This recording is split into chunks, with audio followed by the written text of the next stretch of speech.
तो दोस्तों आपने हाल ही में स्क्विड गेम की सीजन 2 तो देखी ही होगी। हालांकि इसकी सीजन 1 साल 2021 में आई थी और लिटरली इस स्क्विड गेम सीरीज ने पूरी दुनिया को हिला के रख दिया था, क्योंकि इस सीरीज में ऐसा दिखाया गया था कि जो भी समाज से बिछड़े हुए लोग होते हैं, जो भी गरीब लोग होते हैं या फिर जो सड़कों पर रह रहे होते हैं, उन लोगों को एक गेम खेलने का मौका मिलेगा। एक प्राइवेट आइलैंड पर उन लोगों को ले जाया जाएगा और वहां पे उन लोगों को गेम्स खेलने को मिलेगी। अब उन सारी गेम्स के दौरान जिस किसी भी प्लेयर की अगर कुछ गलती हो जाती है तो उसको मौत की सजा मिलती थी। इस गेम में टोटल 456 प्लेयर्स दिखाए गए थे और आखिर में एक ही प्लेयर बचेगा और उसको पूरी इनाम की रकम मिल जाएगी। लेकिन अगर मैं आपको बताऊं कि इस सीरीज में जो दिखाया गया था वो एक रियल स्टोरी के ऊपर बेस्ड है तो क्या होगा। जी हाँ दोस्तों, मैं बात कर रहा हूँ साल 1980 के दशक की और ये कहानी है साउथ कोरिया के ब्रदर्स होम की कहानी। तो दोस्तों आइए जानते हैं इस पूरी कहानी के बारे में।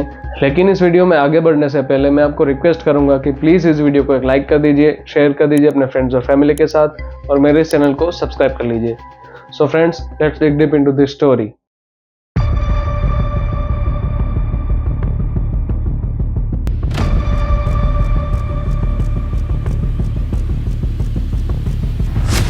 उन्नीस के दशक में साउथ कोरिया एक ऐसा देश था जो कि बदलाव के दौर से गुजर रहा था।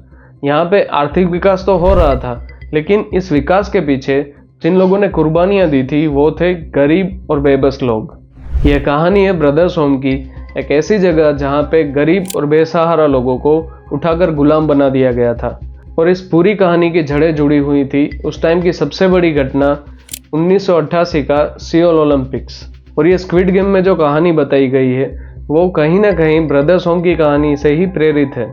साल 1988 में जो सियोल ओलंपिक्स होने वाले थे तो उस टाइम पे वहाँ की गवर्नमेंट का ये मानना था कि साउथ कोरिया को एक टॉप नॉच कंट्री की तरह दिखाया जाए ताकि पूरी दुनिया की नज़र इस कंट्री पे पड़े। लेकिन उस टाइम पे सबसे बड़ी प्रॉब्लम यही थी कि साउथ कोरिया के शहरों में सड़कों पर गरीबी बहुत ही ज़्यादा फैली हुई थी और सरकार के लिए एक बहुत ही बड़ा दाग था। ओलंपिक के स्टार्ट होने से पहले साउथ कोरिया की गवर्नमेंट ने ये आदेश दे दिया कि सियोल और उनके जैसे जितने भी बड़े शहर थे उन सारे शहरों में से जितने भी गरीब और बेघर लोग थे उन लोगों को हटा दिया जाए। साउथ कोरिया की गवर्नमेंट अपने देश को एक साफ, आधुनिक और विकसित रूप में दुनिया को दिखाना चाहती थी और इसके लिए सरकार ने बिल्कुल नई नीति लागू की।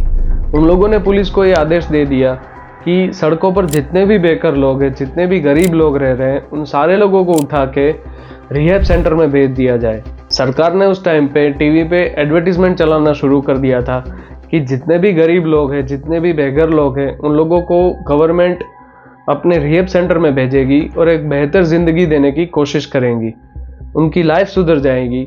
लेकिन असल में ऐसा कुछ भी नहीं था। सरकार की असल में नीति क्या थी वो आपको आगे पता चलेगा। और यहाँ से कहानी शुरू होती है ब्रदर्स होम की, जिसको 1975 यानी कि 1975 में स्टार्ट किया गया था और इसके मैनेजर के तौर पर मिस्टर पार्क का चुना हुआ था। अब सरकार ने मिस्टर पार्क को फाइनेंशियली काफ़ी हेल्प की थी और उनका काम था कि इन गरीब और बेघर लोगों को सुधारना। लेकिन असल में कहानी कुछ और ही थी। रिहैब सेंटर के नाम पर शुरू हुए इस अभियान में गरीबों का खुलेआम शोषण किया जाने लगा। यहाँ तक कि पुलिस और अधिकारियों को हर कैदी को लाने के बदले पैसे भी दिए जाते थे। सड़कों पर रहने वाले लोग, अनाथ बच्चों, यहाँ तक कि साधारण मजदूरों को भी जबरदस्ती उठाकर ब्रदर्स होम में भेज दिया जाता था और यहाँ तक कि किसी से भी उनकी मर्जी तक पूछी नहीं जाती थी। और कई सारे लोगों को तो बिना किसी वजह से उठा लिया था क्योंकि वो दिखने में गरीब लग रहे थे, इसीलिए उन लोगों को उठाकर ब्रदर्स होम में भेज दिया गया था। अब ब्रदर्स होम में जितने भी लोगों को लाया गया था, ब्रदर्स होम का दरअसल काम ये था कि इन सारे लोगों को एक अच्छी ज़िंदगी देना था, इन लोगों को सुधारने का काम था। लेकिन यहाँ पे जितने सारे कैदियों को लाया गया था, इन सारे लोगों को गुलामों की तरह रखा जाता था।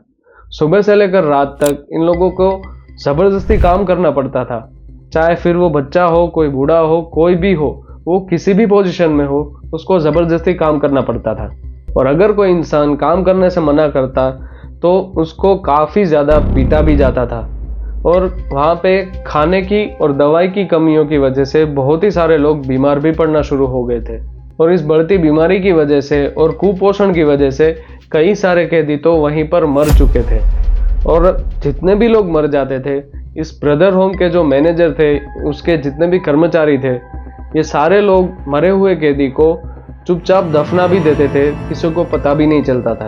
अब कई सारे लोग इस ब्रदर्स होम के नर्क से भागने में कामयाब भी हुए थे, और जब इन लोगों ने अपनी कहानियां सुनाई तो उसको सुनकर लिटरली आप लोगों के रोंगटे खड़े हो जाएंगे।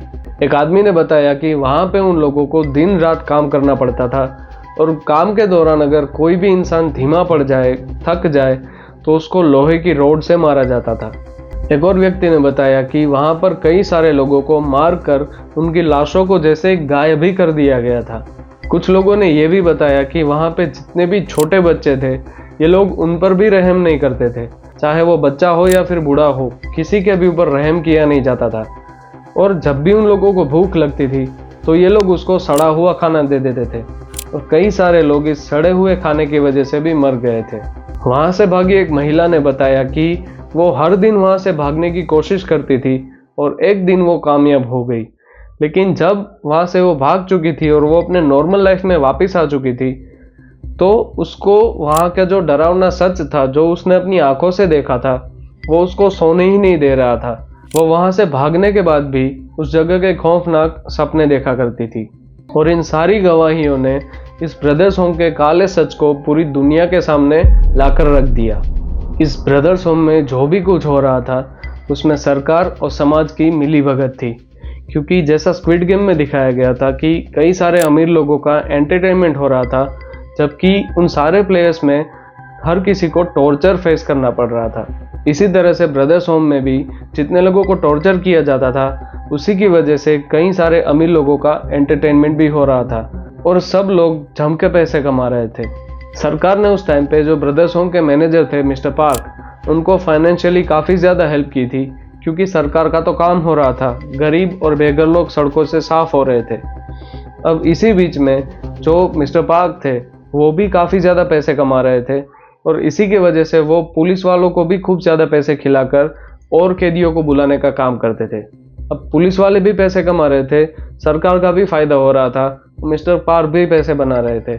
समाज ने उस टाइम पे जो गरीब और बेघर लोग थे, उन लोगों की तकलीफ़ों को नज़रअंदाज किया, और ये सब इसीलिए हो रहा था क्योंकि साउथ कोरिया की गवर्नमेंट अपने देश को पूरी तरह से विकसित, साफ सुथरा और आधुनिक तरीके से पेश करना चाहती थी। स्क्विड गेम और ब्रदर्स होम, इन दोनों की कहानी में दो चीज़ तो बहुत ही कॉमन है, इंसानी लालच और गरीबों का शोषण। स्क्विड गेम में गरीब लोगों को पैसे कमाने के लिए अपनी जान तक दांव पर लगानी पड़ी, और ब्रदर्स होम में गरीब लोगों को गुलाम बनाकर अमीरों का काम करवाया जाता था।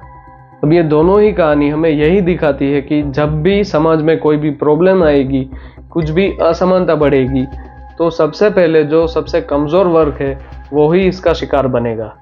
तो दोस्तों, ये थी स्क्विड गेम और ब्रदर्स होम की कहानी। ये सिर्फ इतिहास नहीं है, बल्कि एक समाज का काला सच भी है, और आगे भी जब इस तरह की कुछ प्रॉब्लम आएगी तो इस तरह की घटना दोबारा भी हो सकती है। आपको क्या लगता है, आज की इस दुनिया में इस तरह की घटनाओं को रोकने के लिए हम और आप क्या कर सकते हैं? प्लीज़ अपनी राय मुझे कमेंट सेक्शन में बताइए। और अगर आप लोगों को ये वीडियो इन्फॉर्मेटिव लगा हो तो प्लीज़ इस वीडियो को एक लाइक कर दीजिए, शेयर कर दीजिए अपने फ्रेंड्स और फैमिली के साथ, और मेरे इस चैनल को सब्सक्राइब कर दीजिए। सो फ्रेंड्स, अब मिलते हैं अगले वीडियो में किसी ऐसी सच्ची घटना के साथ। तब तक please be safe, be alert and always protect your family.